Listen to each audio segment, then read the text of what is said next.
somebody who had an accident and vegetating, don't think in terms of they died and they were put back. That's not true. It is just that it might have so happened that the life force is so shocked, it is more projected outward than inward, making a decision to be or not to be. Not a philosophical question, a practical question whether the body is fit enough to be or not to be. So if it chose to be, it is not because of medical workers, they might assist. But it is the life which decides to stay because body is still hospitable. Maybe the medical workers make the body little more hospitable than what it would have been without their help. Very much possible. So they did not die.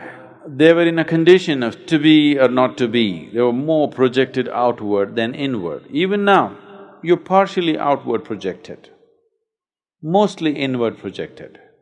At that moment, it might have been so that you were mostly outward projected, partially inward projected. Even after they're dead, not all of it is gone. If you do not know, we've been looking at this many times. Up to 11 to 14 days, a dead body grows its fingernails and its hair and everything. Because life recedes slowly, it doesn't just jump out.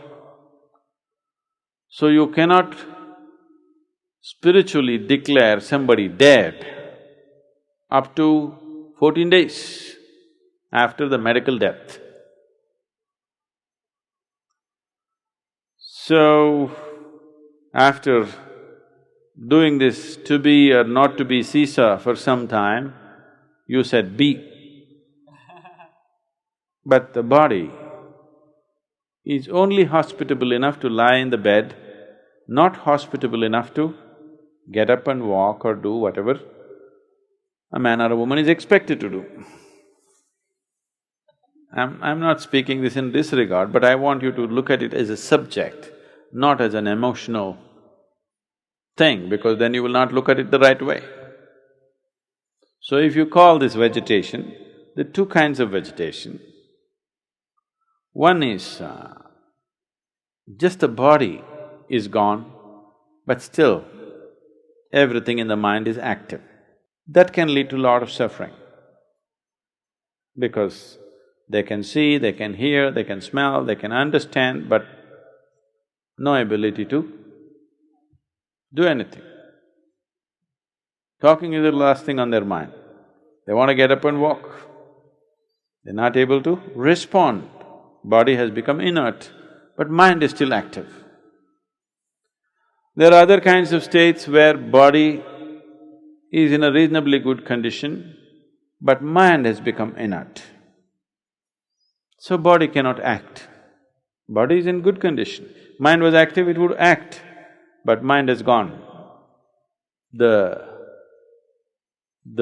physical structure that is necessary to house the mind is gone.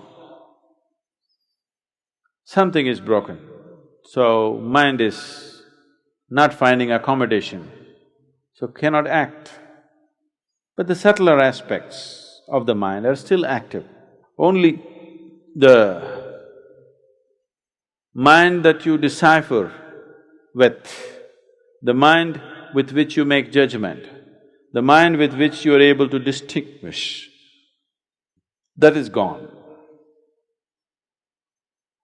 But the other mind, which simply rotates with the unconscious memory, that is still there. If that is not there, the body cannot be alive. So if a person lies down in a place for a very long time without a discriminatory mind, he may slowly become aware of that unconscious rotation of memory that is happening within him, which is keeping everything going. It's very much possible. I haven't spent enough time with such people. Once or twice when I saw, I felt there was something happening. They're not supposed to have a mind, but there's a whole lot of activity happening. So the unconscious nature of the mind might have come into a kind of awareness because the conscious mind is… the distinguishable mind is gone, so the other part may become apparent, which normally most people are not conscious of. So there may be no active suffering, but there may be some kind of a dazed state which many human beings enjoy very much. Why people want to drink, why they want to drug, why they want to remain in the bed after the sun has come up is they like that. And why they want to meditate.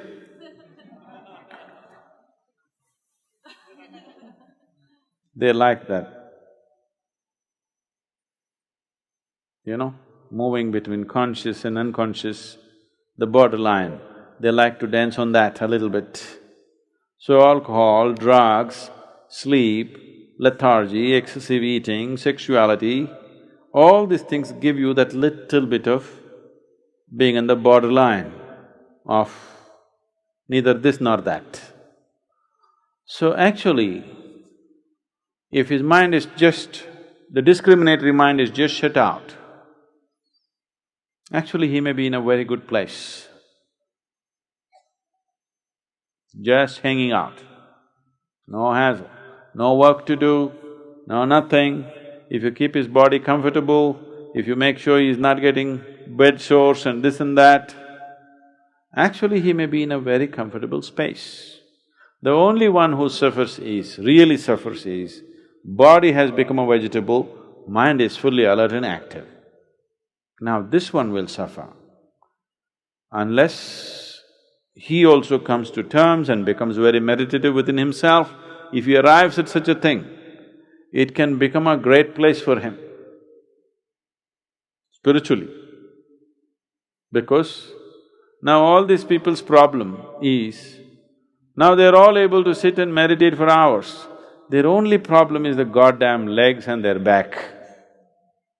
If they didn't have this, they would sit like this for days, isn't it? So those problems have been removed for him. No sensation in the legs, no sensation in the back.